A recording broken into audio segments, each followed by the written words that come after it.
Donc, je vais me présenter d'abord pour que vous me connaissiez un petit peu mieux. Donc, moi, je suis une paysagiste concepteur. Je suis la gérante d'une agence qui s'appelle Atelier Kerana, qui est installée depuis 2009 à Bain-de-Bretagne, donc une agence de paysage et d'urbanisme.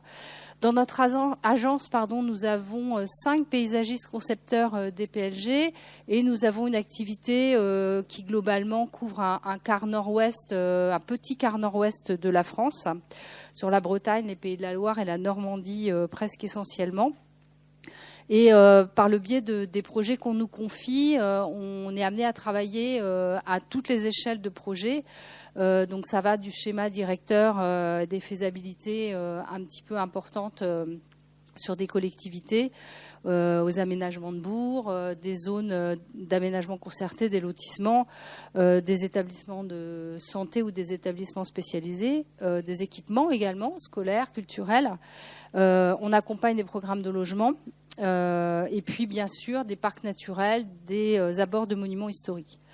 Donc, comme on vous l'a dit, j'ai une deuxième casquette qui est d'être vice-présidente Bretagne de la Fédération française du paysage Grand Ouest. Donc, nous avons une région qui couvre, nous avons une fédération Grand Ouest qui couvre 3 régions, Bretagne, Pays de Loire, Centre, je vais y revenir. Et donc, je vais vous parler 2 petites minutes de la Fédération française du paysage, que je pense qu'un certain nombre d'entre vous ne savent pas, ne connaissent pas l'existence de cette fédération. Donc, on a la Fédération nationale, tout d'abord, qui regroupe à peu près 800 architectes paysagistes. Donc on parle aujourd'hui de paysagiste concepteur, mais en fait le titre international c'est architecte paysagiste. C'est plus clair en général pour les gens par rapport à nos missions. Et ça représente à peu près un professionnel sur 3 et à peu près 12 entités régionales. Donc la Fédération nationale, elle a un rôle de représentation, elle a également un rôle de défense bien sûr et de service au niveau des adhérents comme n'importe quelle fédération. Et l'objectif c'est aussi de rassembler la profession autour de thématiques, d'événements, de débats qui sont liés effectivement à nos sujets ou aux sujets qui sont un petit peu limitrophes aux missions du paysagiste. Une des missions également, c'est de participer au développement de la recherche, parce qu'en paysage aussi, il y a de la recherche, de la formation continue également, donc ça c'est très important. Et puis, la Fédération nationale a la mission de faire connaître notre profession au grand public, parce que c'est une profession qui n'est pas très connue.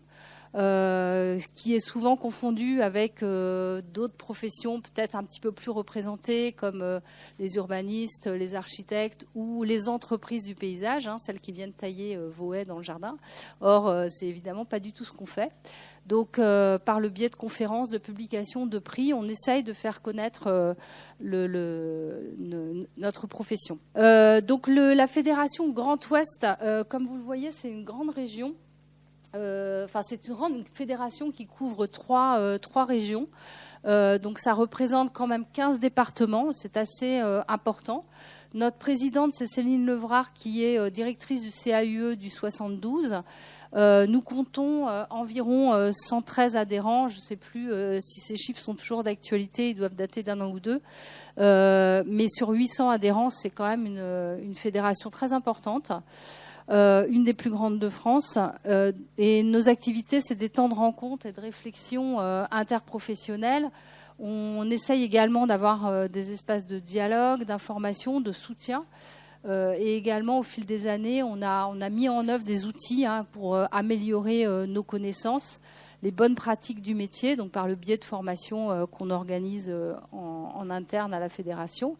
Et puis, on a beaucoup de partenariats locaux avec Plantécité, que vous devez connaître parce que Plantécité est basé à Angers, donc avec Agrocampus aussi, qui forme de futurs paysagistes concepteurs. Donc on est évidemment très en lien avec les différentes écoles, et particulièrement sur Angers Agrocampus.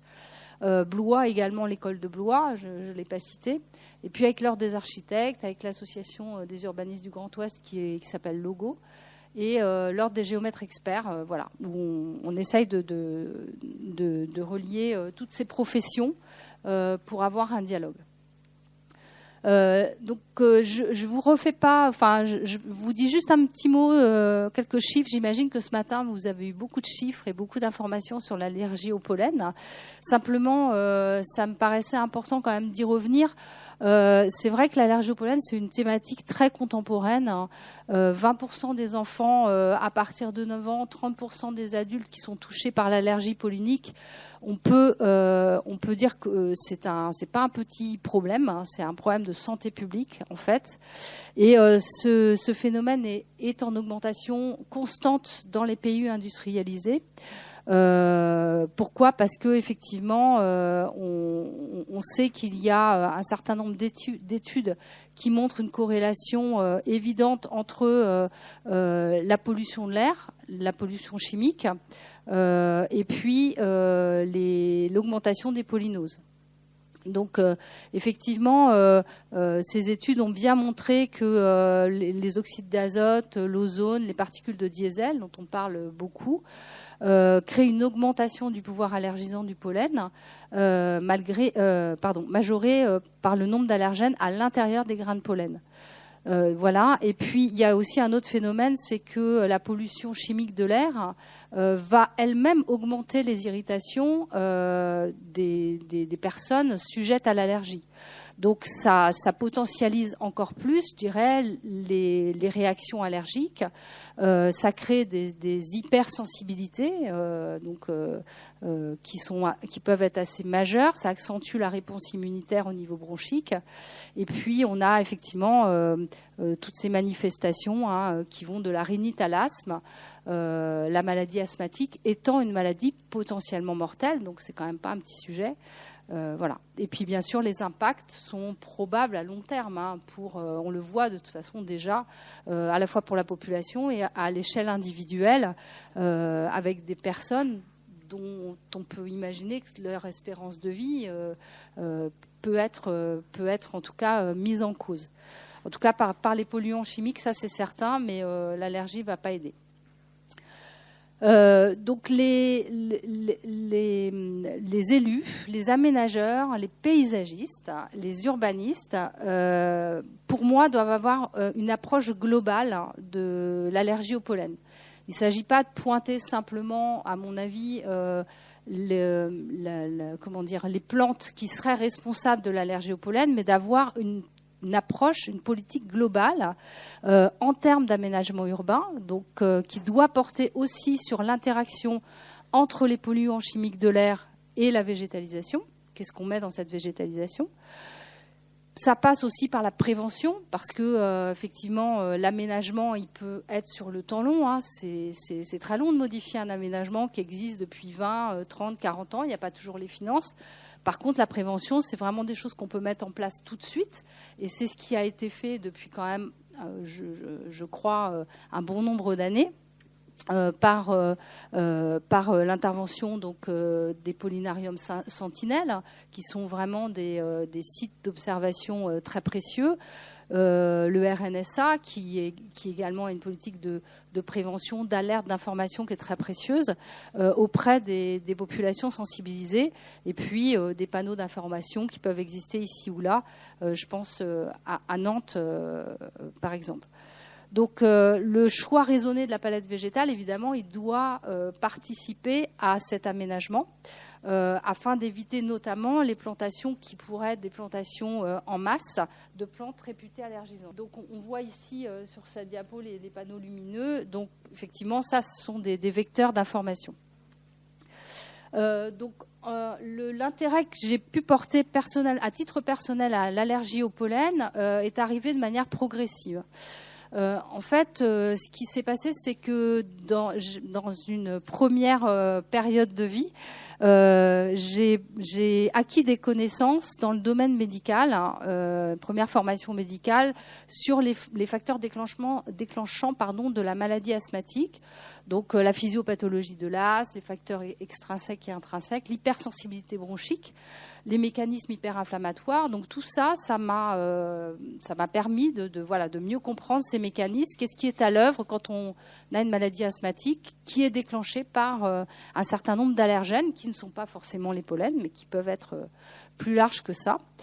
Et puis en 2008, donc après, il se trouve que j'ai fait une reconversion professionnelle pour devenir paysagiste concepteur, architecte paysagiste.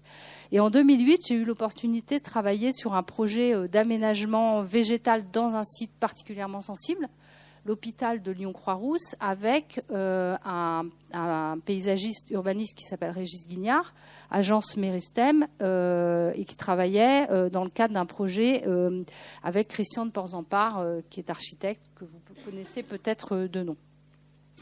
Donc ce projet, en fait, ça a été vraiment le projet inaugural qui m'a permis d'avancer sur la connaissance de l'allergie au pollen, de prendre en compte également ce phénomène-là. Donc, pour vous résumer le projet sur lequel j'avais travaillé, à Lyon-Croix-Rousse, en fait, on a une grande esplanade. Pardon, excusez-moi, je me suis trompée de bouton. Une grande esplanade qui est constituée de carrés de plantes vivaces, de fascines. Voilà, c'est très très grand. Hein. Et en fait, l'objectif du projet, c'était de présenter des plantes qui possèdent des vertus médicinales. Donc on avait un certain nombre on avait une palette, on a constitué une palette végétale autour de cette thématique des plantes à vertus médicinales. Donc il y avait un certain nombre de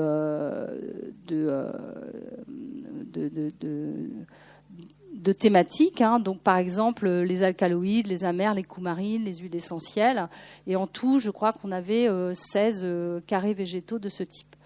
Et en cheminant, on s'est dit mais finalement il faut aussi prendre en compte l'allergie au pollen. Je ne sais plus vraiment comment est arrivée la thématique, mais enfin, comme moi je connaissais un petit peu déjà cette thématique-là, en discutant, on s'est dit, on est dans un hôpital, il faut vraiment qu'on fasse attention à ça, afin de ne pas, effectivement, d'essayer d'être le plus vertueux possible. Donc ça a donné lieu à des recherches personnelles, hein, dans le cadre de l'agence, sur l'allergie au pollen, puisqu'on avait conscience que cet enjeu de santé publique, dans un site sensible, effectivement, ça devait être, quelque part, ça devait faire preuve d'exemplarité. Donc l'aménagement vertueux sur la question de l'allergie. Donc j'ai mené un certain nombre de recherches à l'époque, en 2009 exactement, donc auprès du Pollinarium Sentinelle de Nantes, qui était un des pollinariums assez pionniers à l'époque, à cette époque-là. J'ai rencontré aussi des allergologues nantais parce que comme j'avais déjà un réseau un peu dans ce domaine, j'ai pu en rencontrer un ou deux, je crois, docteur Dubreuil de mémoire, en tout cas ça c'est certain. Et alors je ne l'ai pas mis sur la diapositive, mais j'avais rencontré aussi le SEV de Nantes, par le biais forcément du Pollinarium, hein, une personne au SEV. Et puis je suis allée chercher des informations, glaner des informations ici et là, sur le site du RNSA, sur le site de l'ARS, et j'ai fait un certain nombre de recherches botaniques et également pour essayer de construire pour essayer de construire, de comprendre les mécanismes biologiques qui sont à l'œuvre dans l'allergie au pollen et comment on pouvait faire pour aménager cet espace de la manière la plus vertueuse possible. Donc, d'abord, essayer de comprendre comment les plantes se reproduisent. Est-ce que les plantes se reproduisent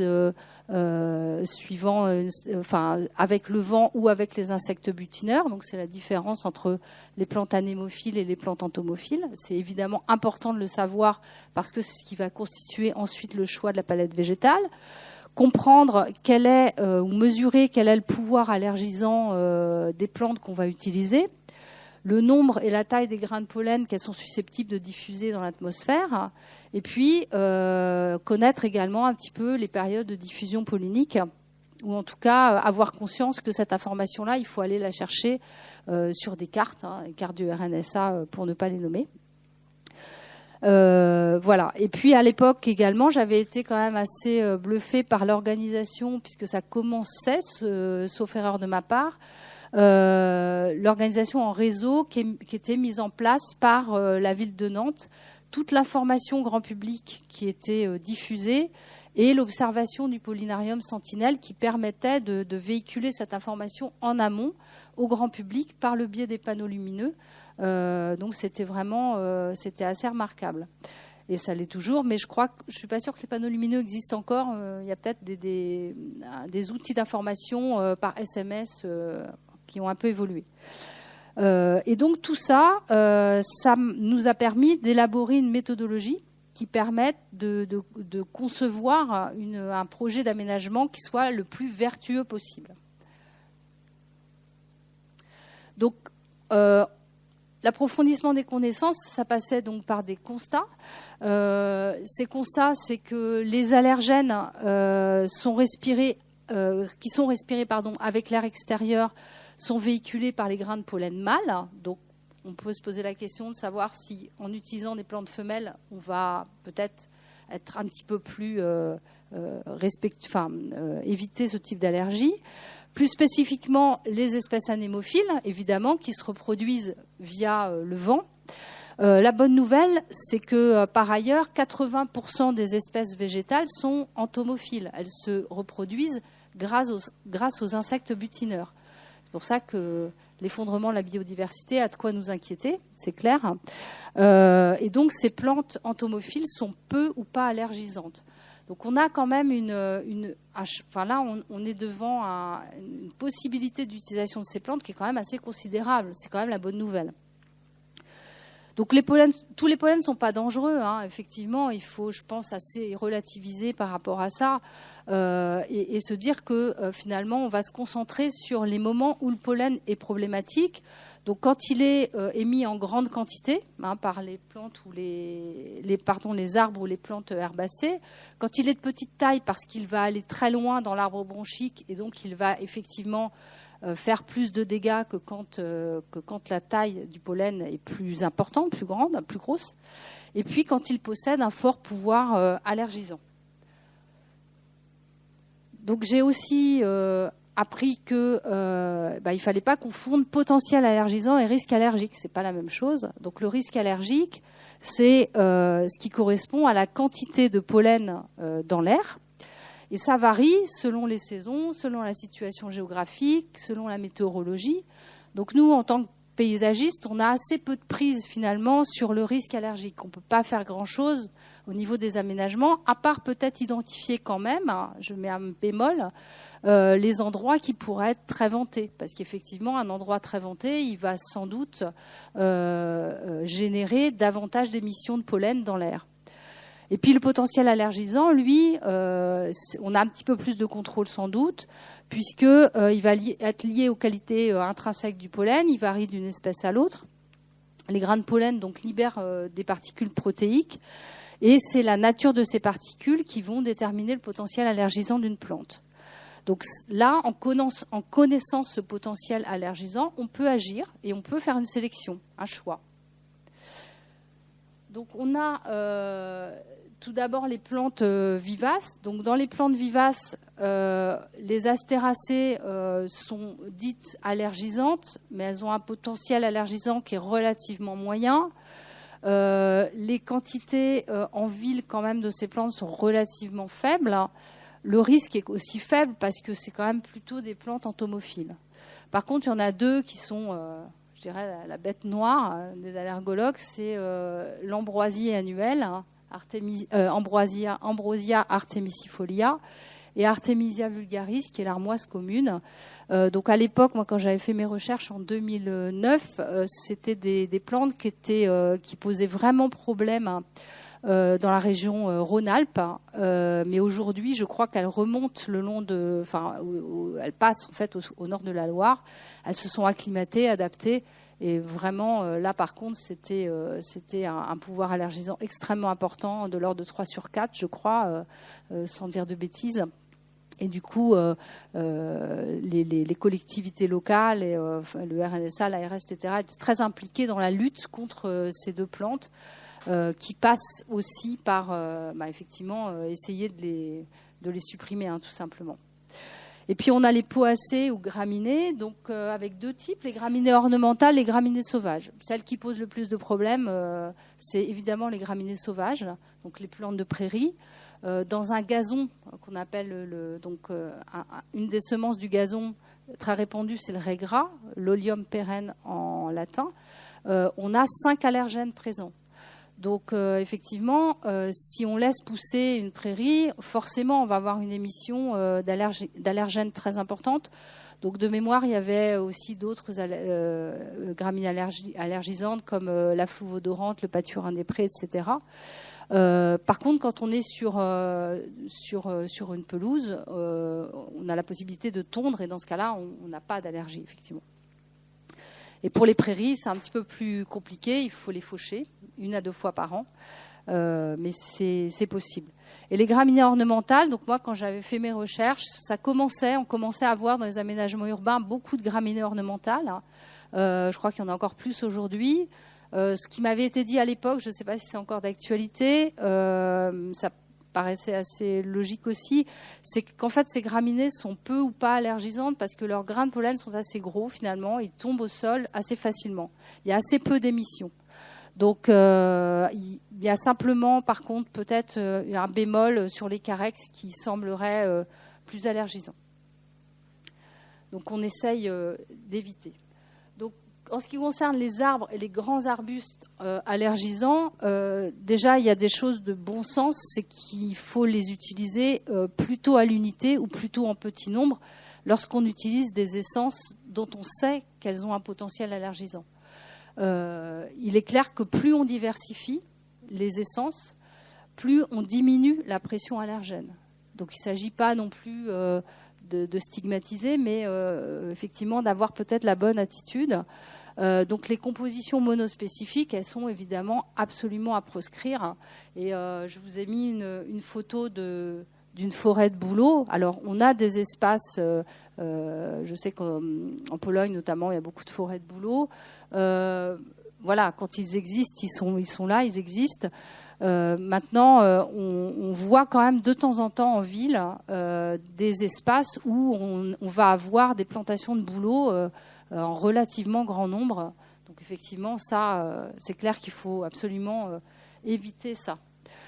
Donc on avait donc par des outils, par des tableaux, hein, je crois que ces tableaux-là, enfin pas forcément celui-là, mais en tout cas un certain nombre d'outils sont disponibles, téléchargeables sur le site du RNSA, où on va retrouver des listes de plantes avec les noms communs, le potentiel allergisant, fort, moyen ou faible, la taille du pollen, et puis la période pollinique. Sans être dogmatique. Je pense que ce qu'il faut regarder, c'est à la fois la taille du pollen et le potentiel allergisant. Quand on a certains arbres, comme le chêne c'est quand même un arbre très important en France, patrimonial, il faut le préserver, etc., qui effectivement peut avoir un potentiel allergisant fort, mais finalement sa taille de grain de pollen est un peu plus grosse. Peut-être qu'il faut nuancer, en fait, c'est ce que je veux dire. C'est qu'il faut trouver un juste milieu. Après, on a des essences qui clairement vont poser problème, hein. Le bouleau, le noisetier, le cyprès, voilà.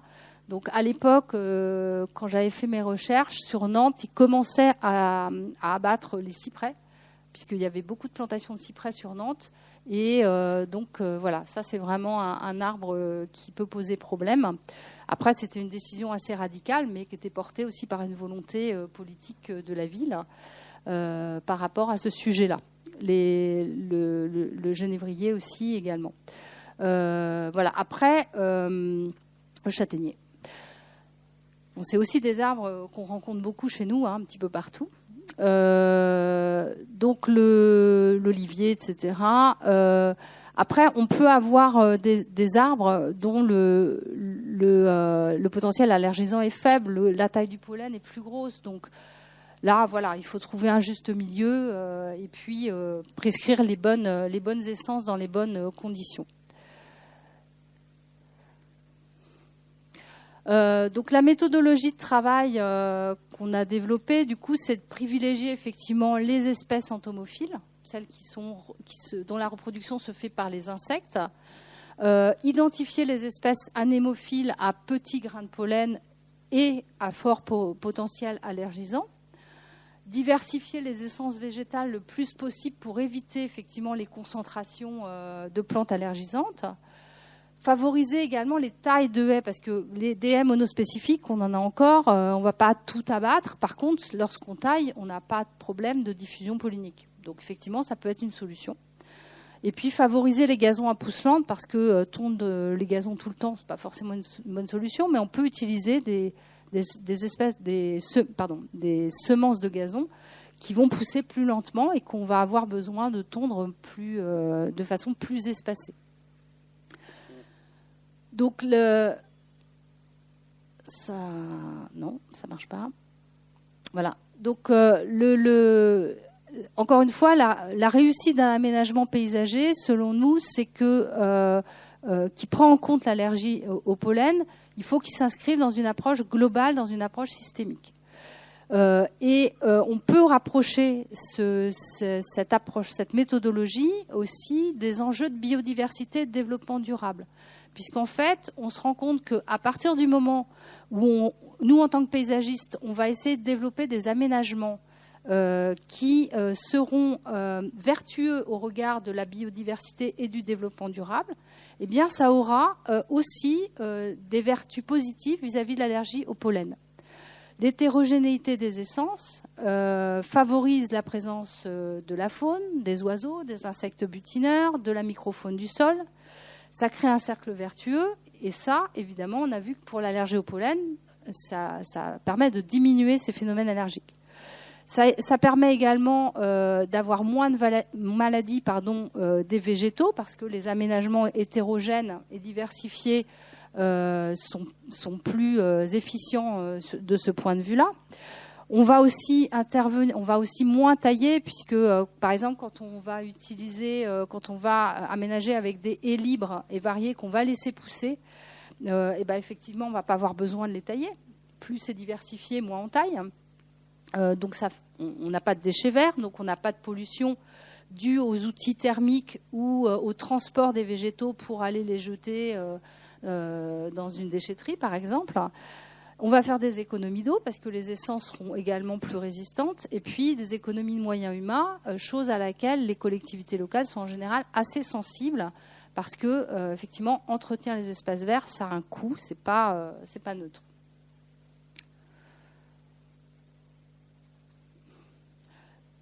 Alors là, je vais vous parler en fait d'aménagement sensible avec une présentation de 3 typologies de projets. Puisque certains aménagements nécessitent une attention particulière au regard des aménagements paysagers. Donc, ce sont les établissements spécialisés, d'une part, les établissements scolaires et les opérations de logement. Donc, si je commence par les établissements spécialisés, donc, on a les hôpitaux, on l'a vu avec le premier exemple de Lyon-Croix-Rousse, on a les EHPAD, les maisons de retraite, les MAS et IME, les foyers de vie pour personnes handicapées. Donc tous ces lieux sensibles regroupent en fait des populations qui sont particulièrement fragiles. Des enfants, des personnes âgées, des personnes qui sont en situation de polyhandicap. Très souvent, les personnes polyhandicapées présentent des problèmes respiratoires également, c'est souvent couplé. Et puis on a la présence de familles dans ce type d'établissement, des jeunes enfants. On a vu que les enfants étaient particulièrement sensibles à l'allergie au pollen. Et dans certains espaces extérieurs sécurisés, je pense par exemple aux unités de vie protégée ou aux unités Alzheimer des EHPAD, ce sont souvent de petits espaces dans lesquels on va apporter une végétalisation assez généreuse. Et donc les allergènes se diffusent de manière peuvent se diffuser de manière assez importante dans ces espaces-là. Donc il est très important d'être vigilant dans ces aménagements. Donc je vous présente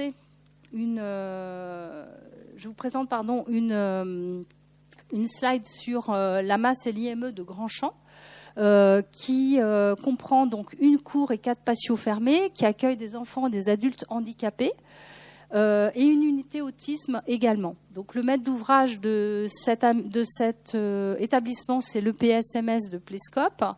L'architecte, c'était Archipôle, nous étions paysagistes concepteurs et nous avons travaillé sur une strate herbacée, arbustive et arborée non allergisante, en diversifiant au maximum les plantes utilisées dans ces différents espaces et suivant une typologie qui est une typologie qui permet la stimulation des 5 sens. Donc très souvent, dans ce type d'établissement, on est amené à utiliser une palette végétale pour stimuler, faire de la stimulation cognitive, si vous voulez. Donc c'est aussi le cas dans les EHPAD. Et là, c'était le cas dans cette IME. Donc je vous ai mis les palettes végétales qu'on a développées simplement pour vous montrer les énormes possibilités, et ça c'est qu'une toute petite partie évidemment de ce qu'on peut faire, les énormes possibilités que l'on a sur ces typologies. Donc il y a des graminées ornementales dans la palette, quelques-unes en tout cas. L'objectif c'est effectivement pas forcément de les mettre en grand nombre, mais quand même de les rendre présentes parce qu'elles ont aussi des qualités. C'est des plantes qu'on peut toucher, qui ont des qualités par rapport aux résidents. Et puis, bon, on a vu qu'elles sont peu allergisantes. Moi, ça fait donc depuis 2010 ou 2011, je travaille dans des EHPAD. J'ai jamais eu de retour de la part des établissements comme quoi les aménagements paysagers qu'on aurait faits créaient des problèmes d'allergie. Pas jusqu'à présent, jamais eu de retour, ni dans ces établissements sensibles. Donc ça prouve bien que ça fonctionne en fait. Donc en ce qui concerne les arbres, c'est pareil, on a beaucoup de choix en fait. En dehors effectivement des essences qu'on a vues qui sont allergisantes, il y a aussi beaucoup de possibilités de venir installer une strate arborée qui est vertueuse. Et donc ça, ce sont quelques exemples, Magnolia, Cornouiller, Pyrrhus, Morus, c'est des choses qu'on peut évidemment utiliser sans problème. Donc, on a un autre item, c'est les établissements scolaires. Donc, les cours d'école sont en train de changer. Jusqu'à présent, les cours d'école, c'était un peu le royaume de l'enrobé. Et là, on observe quand même une transformation, une mutation. Puisqu'on commence à comprendre que quand on est un enfant, c'est quand même plus agréable de jouer dans une cour d'école arborée, végétalisée, et sur laquelle on ne tombe pas forcément sur de l'enrobé au prix de se faire mal. Et donc là, il y a des enjeux également dans ces cours d'école pour végétaliser, mais végétaliser de manière assez vertueuse. Alors, il y a des cours d'école qui sont déjà existantes. Celle-ci, c'est une cour d'école de la mairie de Toulouse. On voit qu'il y avait déjà des platanes qui étaient en place. Donc je crois que le platane doit être un peu allergisant de mémoire. Donc là, effectivement, c'est compliqué parce que couper tous ces arbres, c'est pas forcément évident. Mais par contre, pour toutes les cours d'école qu'on va retravailler ou qu'on va créer de toutes pièces, effectivement, là, il y a un effort à faire, il y a un enjeu qui est intéressant d'observer sous l'angle de l'allergie. Il faut savoir aussi que les cahiers des charges des maîtrises d'ouvrage sont de plus en plus exigeants. Et cette notion de l'allergie, elle est souvent portée par ces cahiers des charges. Donc ça, c'est bien. Et puis, bien sûr, le fait qu'on soit sur un public d'enfants n'est pas anodin. Donc un exemple, l'internat du lycée Colbert à Lorient. Alors ce ne sont pas des petits-enfants, ce sont plutôt des pré-ados et des ados. Donc c'est un bâtiment passive house à énergie positive en bois, cet internat, donc qui est déjà vertueux aussi sur le plan écologique. C'est pour ça que j'insiste encore une fois, écologie et allergie pour moi, même combat. Enfin, je pense qu'il y a vraiment quelque chose à réfléchir là-dessus. La maîtrise d'ouvrage, c'est la Sembrez, région Bretagne. Les architectes, Marian Rubio et Agence Brûlée de Quimper. Nous étions paysagistes concepteurs. Et le cahier des charges de la maîtrise d'ouvrage, donc la Sembrez et la région Bretagne, mentionne bien une exigence de biodiversité et également une exigence d'absence de plantes allergisantes, que nous avons évidemment suivies. Donc je vous ai mis le plan simplement pour que vous puissiez voir. Donc on a un internat ici, on a un plot de logement. D'ailleurs, il y en a un deuxième qui s'est créé à cet endroit-là, qui sont des logements de fonction. Donc c'est un projet qui mixte à la fois établissement scolaire et programme de logement, hein, donc effectivement un double enjeu pour l'allergie au pollen, et des espaces végétalisés qui sont quand même assez généreux, beaucoup d'arbres sur le site. Donc on a dû abattre des arbres existants et on les a remplacés par des essences qui ne sont pas allergisantes, par des arbres non allergisants ou des haies libres qui ne seront pas taillées ou très peu taillées. Et donc qui favorisent, comme on l'a vu, aussi la biodiversité. Donc le troisième aménagement sensible, ce sont les opérations de logement, donc les lotissements, les logements individuels ou collectifs. Donc là, on se rapproche effectivement des aménagements urbains. Je n'ai pas forcément d'exemple d'aménagement urbain à vous montrer, mais vous verrez que celui-ci, on peut parler d'aménagement urbain. Les acteurs du logement, c'est pareil, ils sont de plus en plus vigilants sur cette question des allergies, notamment les bailleurs sociaux. Je peux vous citer sur Rennes, alors sur Angers je ne sais pas trop, mais en tout cas sur Rennes on a Néotois et puis la SA Les Foyers qui sont assez précurseurs sur cette question. Pour eux, on a fait des cahiers de prescription paysagère qui mentionnent cette question des allergies au pollen et qui demandent aux concepteurs, aux aménageurs de prendre en compte cette question. De façon à encadrer plus strictement les principes d'aménagement végétal. Voilà. Donc c'est très formalisé. Hein. Dans les cahiers des charges, c'est marqué noir sur blanc, interdiction d'utiliser des plantes allergisantes. Ce n'est pas une recommandation, c'est une interdiction. Donc le projet que je souhaitais vous montrer, c'est le projet de lotissement des Hauts-de-Sévigné. Donc on peut parler d'un quartier, là. Donc on est vraiment à l'échelle urbaine. On est à l'est de Rennes, à Cesson-Sévigné. Quartier de 650 logements, donc ça commence à faire un peu de monde. L'aménageur promoteur, c'est le groupe Launay. L'architecte urbaniste, c'est Philippe Loyer. Nous étions donc paysagistes concepteurs, atelier Kerana. Et donc on a des espaces paysagers qui sont très généreux dans ce quartier. C'est voulu par l'aménageur et voulu par la ville, avec beaucoup de perméabilité piétonne intra-quartier. Des espaces naturels à immédiate proximité. En fait, le programme, il est là, c'est cette lame de couteau. Il faut imaginer un belvédère, il est vraiment en surplomb d'un vallon ici qui s'appelle le vallon de la Valette, hein, ici à cet endroit-là.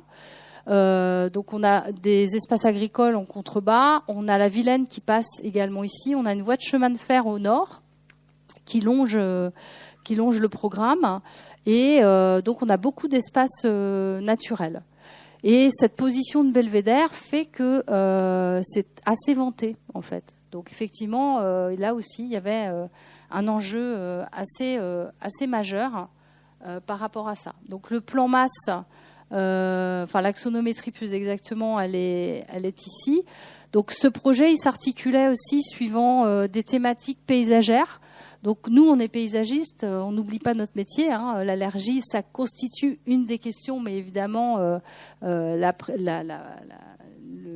chose importante pour nous, c'est faire des aménagements paysagers de qualité. Donc on avait 4 thématiques qui, en fait, émaillent ce projet d'ouest en est, donc forêt, collines, plaines et prairies, et qui vont se raccorder au grand paysage qui est au nord, avec des séquences paysagères qu'on retrouve plus loin. Donc voilà. Et donc on a aussi ici, on a des bassins qui sont des bassins de rétention des eaux pluviales, des bassins qui se sont naturalisés avec des plantes hélophytes. Et on a un grand talus. Alors vous voyez pas ici, vous n'en avez pas forcément l'image ou la conscience, mais j'ai une photo après. Ce talus-là, c'est un talus extrêmement pentu qui est un talus 1 pour 1, donc très très pentu, et qui est un talus enherbé en fait. Hein. Là, effectivement, la nature reprend ses droits. Donc pour éviter aussi la dispersion des pollens, ce qui a été convenu avec la ville de Cesson-Sévigné, qui va avoir la gestion de ces espaces, c'est de venir entretenir, puisque l'homme ne peut pas passer, hein, c'est vraiment trop dangereux, c'est d'entretenir ces espaces-là avec des auxiliaires animaux, donc des chèvres des marais et des moutons de Landes de Bretagne, qui sont des animaux qui sont très rustiques, qui peuvent tout à fait vivre dans des espaces aussi escarpés, ça pose aucun problème, et qui vont servir de tondeuses naturelles. Donc on n'aura pas de dispersion du pollen, ou en tout cas on en aura beaucoup moins avec cette stratégie en fait de gestion végétale. Voilà. Et puis au sein, donc, on voyait au sein du programme, on a beaucoup d'espaces paysagers on a des parcs, voilà, on a des espaces vraiment très généreux.